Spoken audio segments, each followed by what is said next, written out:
Hi guys, this is Hero. How's everyone doing today?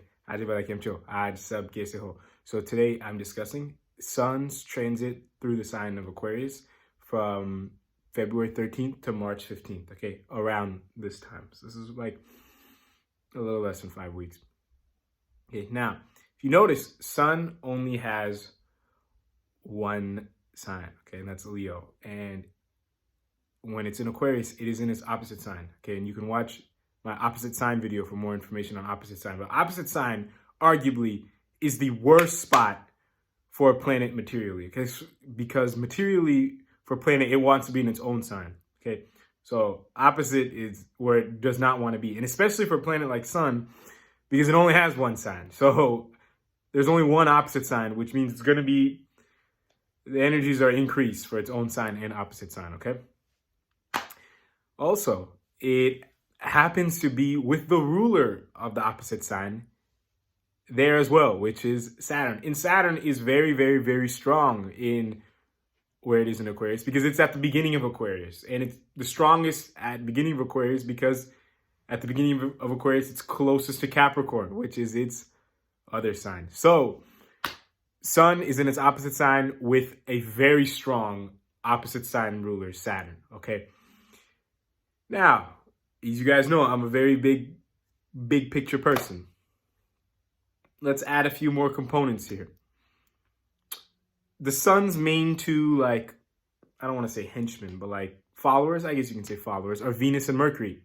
Venus just went through this sign, Sun's going, and Mercury's about to tag along, okay?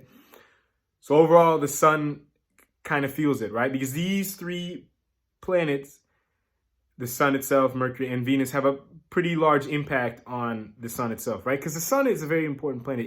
It's the identity, okay? So your identity, these planets feel a little bit frustrated or a little bit kind of pressured, the Sun's going to feel it too, right? And especially with the flow of this. Now, you have Ketu and Libra aspecting Aquarius. And you have, coincidentally, Rahu and Aries aspecting Leo. And Mars and Taurus in its opposite sign, so it's not doing so hot, throwing a fourth aspect, which is its worst aspect, onto Leo. So that's also not good, right? So there's a couple of things here. So first, there's the actual Aquarius sign itself, what's going on there. And then secondly, it's what's going on in Leo, which I'll discuss a little later. So the Aquarius stuff. So Venus just went through it, right? So your enjoyment is kind of feeling staggered. Okay. Now you have Sun, and shortly after, which is the identity, and shortly after Mercury will come into the sign of Aquarius, which is kind of about karmic fulfillment, especially focusing on karmic fulfillment since Saturn's there as well. And it's Sun's opposite sign. So, and it's having a very karmic aspect of Ketu thrown on it. Okay, Ketu's in Libra throwing a fifth aspect on Aquarius. So what this means is the Sun basically cannot feel, or your identity feels like you can't catch a break. Okay.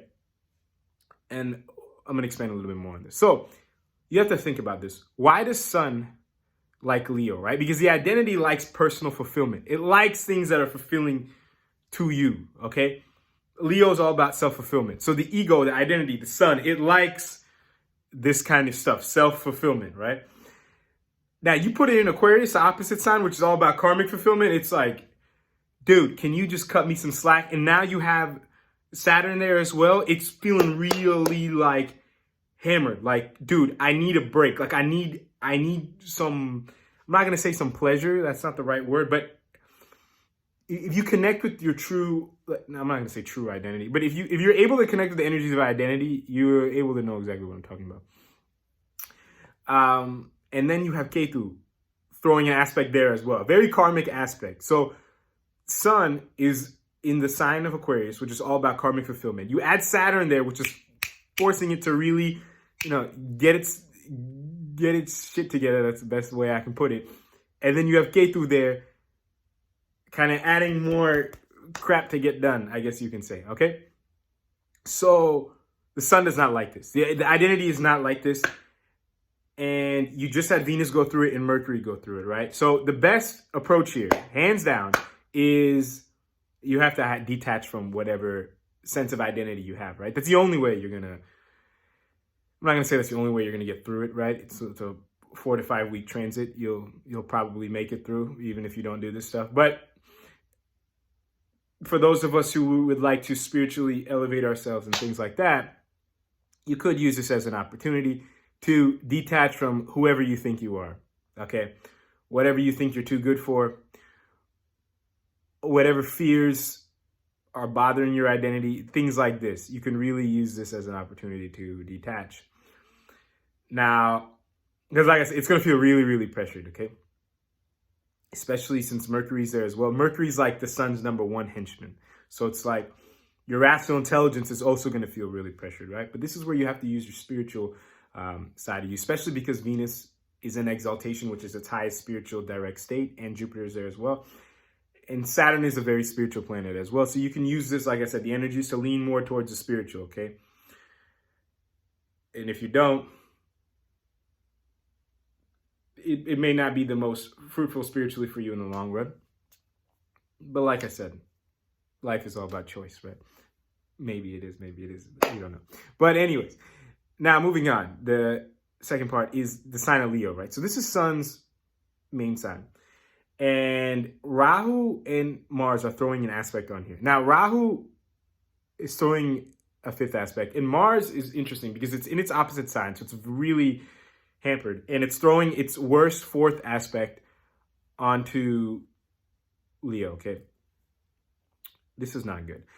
This could basically make you extra cranky, extra emotional, extra overeager, excited to try to get ideas, I guess you can say, to fulfill yourself and get away from the work that Saturn and Ketu want you to do in Aquarius. Okay, if that makes sense. So they're going to try to play really, really big distractions. But like I said, this is why I'm going to go back to the solution.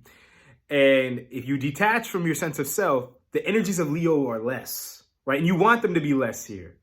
So it's like, see, if those two weren't throwing the aspect on Leo, I might have given some slightly different advice. But because their aspect on Leo is so strong, you want to just kind of detach from the sun's energy, that identity, that energy of identity, that energy of self-fulfillment as much as possible, okay? For example, if those two were not throwing an aspect on Leo, and let's just say they had no other malefic influence as well, I might have twisted this somehow, and I hate doing hypotheticals, but I might have twisted this somehow or provided some kind of insight, depending on where everything else was, on how you can possibly make this karmic fulfillment stage of when Sun's in Aquarius, be as fulfilling as possible. Especially if Saturn wasn't there as well. But because Saturn is there, Ketu's throwing the aspect, and Mars and Rahu are throwing two very strong malefic aspects on Leo. You just need to learn which battles to fight in which ways.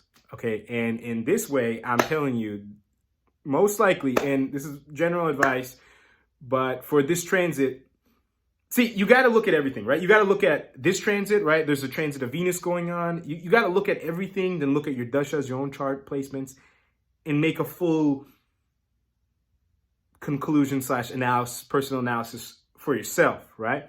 I just make these videos just to kind of give you my own explanation on some of the more